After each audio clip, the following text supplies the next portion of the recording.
Assalamualaikum warahmatullahi wabarakatuh. Perkenalkan, nama Saya Suci Hayati. Di sini saya akan membahas analisis regresi berganda dengan SPSS.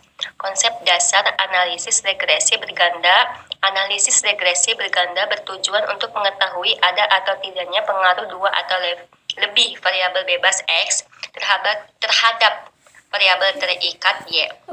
Ya, di sini ada data yang akan diuji regresi berganda, di mana nanti kita akan mencari tahu apakah motivasi sebagai X1 dan minus sebagai X2 berpengaruh terhadap prestasi belajar. Di sini terdiri dari dua variabel bebas, termasuk ke dalam kategori analisis berganda.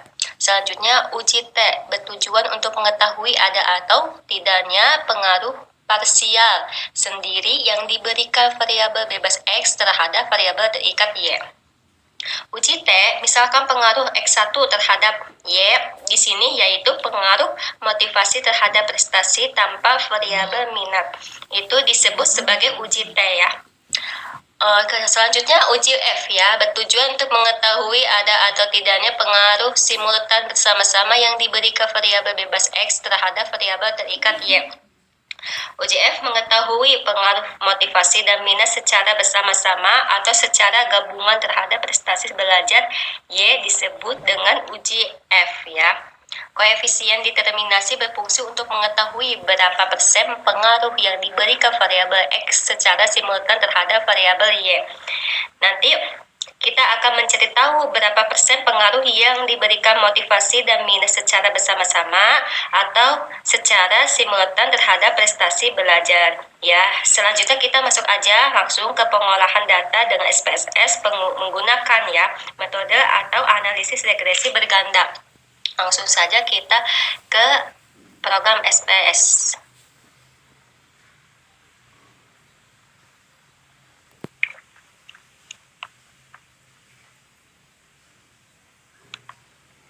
Klik ya, nanti maaf ada yang kesalahan ya ini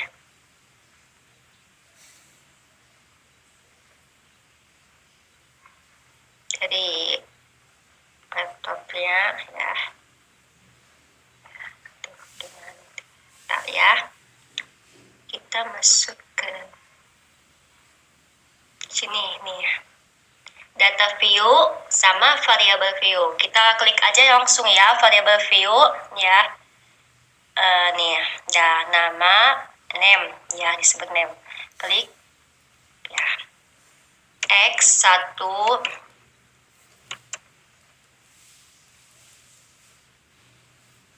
nih. X2 selanjutnya yang terakhir ya, Y.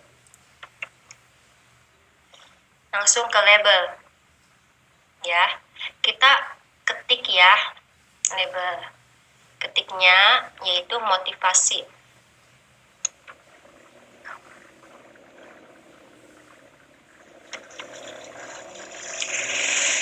Maaf ada yang kesalahan karena sedikit lambat dari ketikannya ya.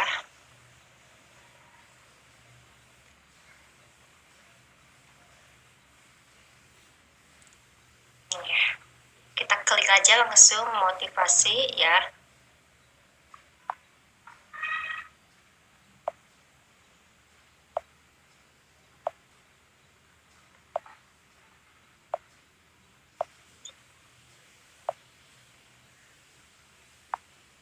Motivasi kurung buka, kita beri X1 kurung tutup ya.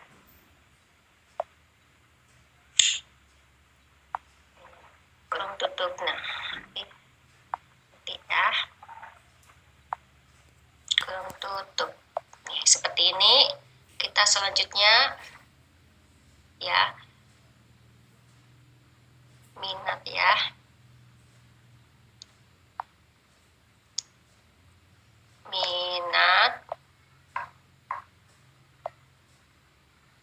Minat kurung buka ya, kita ketik kurung buka X2 ya. Salah nanti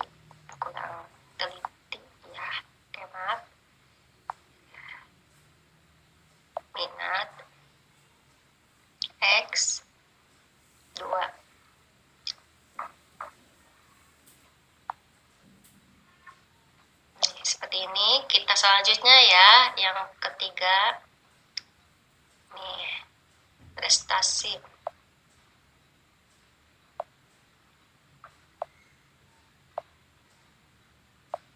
Ketik prestasi.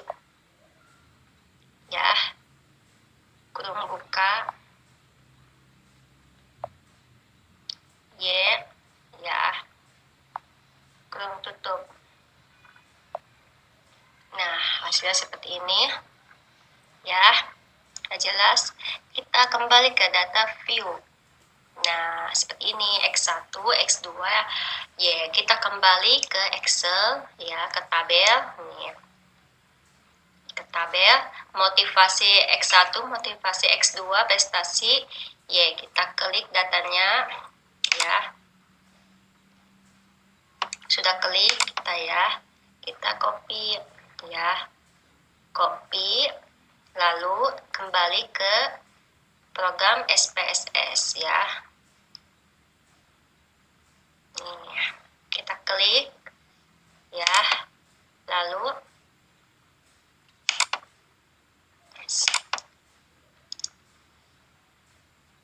paste. Nih, paste.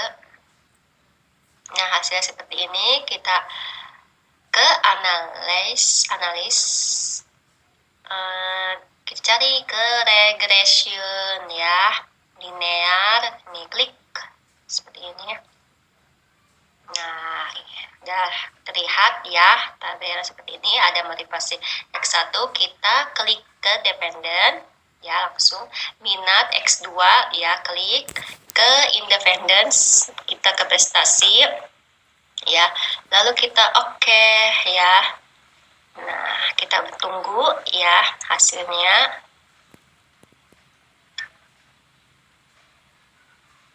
Kita tunggu hasilnya karena banyak, ya, banyak kurang dari sinyal, mungkin jadi lambat seperti ini, ya. Nih, hasil seperti ini, nih munculnya, ya. Ada variables integrated removed, ya, model summary, nih, sama ANOVA, ya. Lalu akhirnya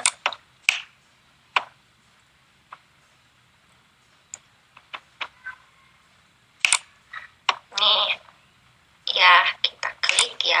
Nih ada ANOVA sama koefisien, ya. Lalu kita kembali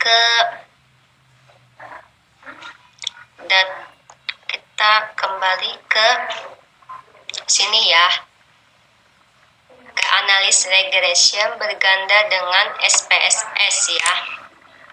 Nih, perumusan hipotesis H1, ya, terdapat pengaruh motivasi X1 terhadap prestasi Y. H2, terdapat pengaruh minat X2 terhadap prestasi Y. H3, terdapat pengaruh motivasi X1 dan minat X2 secara simultan terhadap prestasi Y. Tingkat kepercayaannya yaitu 95%, A sama dengan 0,05, ya.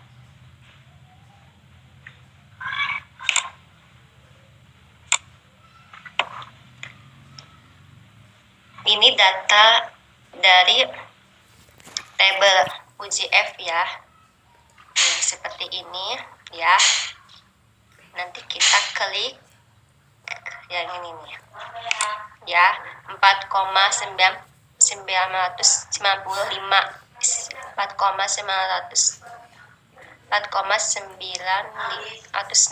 ya, seperti ini, ya. Kita langsung ke tabel, ya, dasar pengambilan keputusan uji T, ya, jika nilai sig kurang 0,05 atau T hitung lebih dari T tabel, maka terdapat pengaruh variabel Y. 2. Jika nilai sig lebih 0,05 atau T hitung lebih T tabel, maka tidak terdapat pengaruh variabel X terhadap variabel Y, ya, seperti ini, ya. Ini uji T-nya ya, theta B T A per 2 dibagi N diambil K diambil 1 sama dengan F 2 dibagi 10 sama dengan 1,956 ya. Ini uji T-nya ya. Nih tabelnya nih. Seperti ini ya. Nih. Kita klik dari 2.2.2.26216 ya.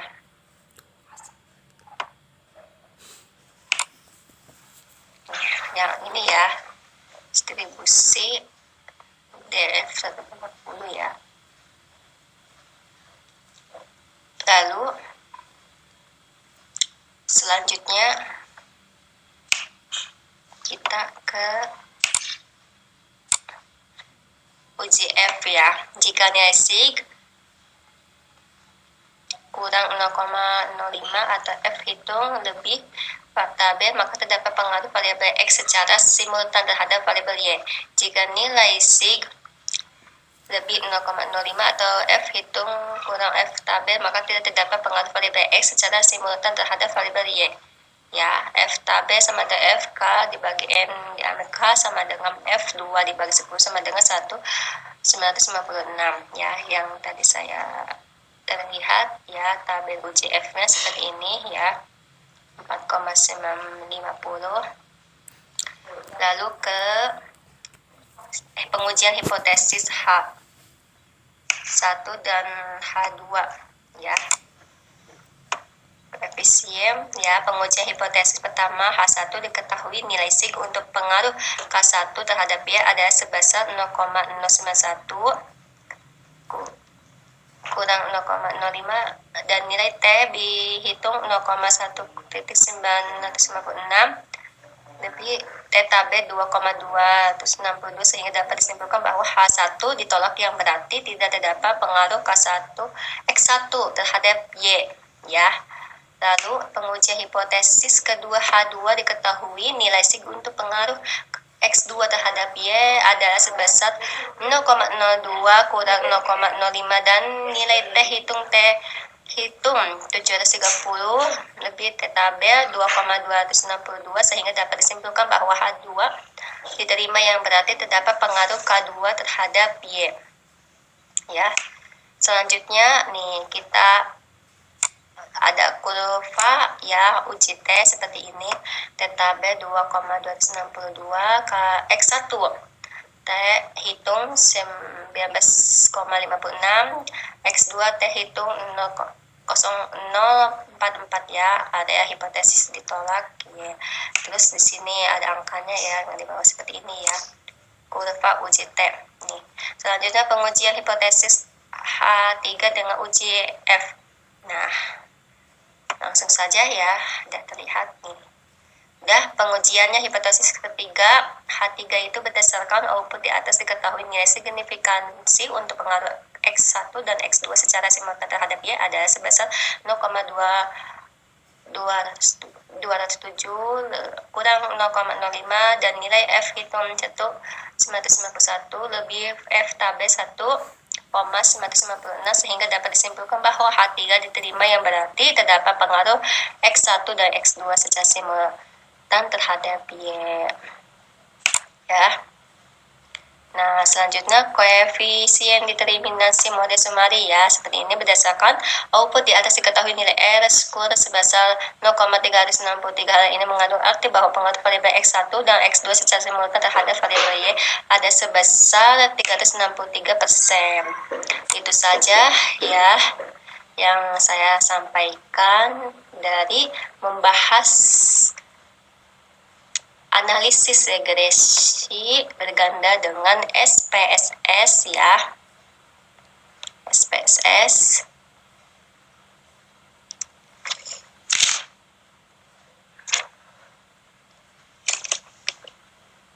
Bila ada kekurangan dari penjelasan dari kami ya, uji analisis regression ya. berganda yang di dalamnya ada uji T dan uji F. Wassalamualaikum warahmatullahi wabarakatuh.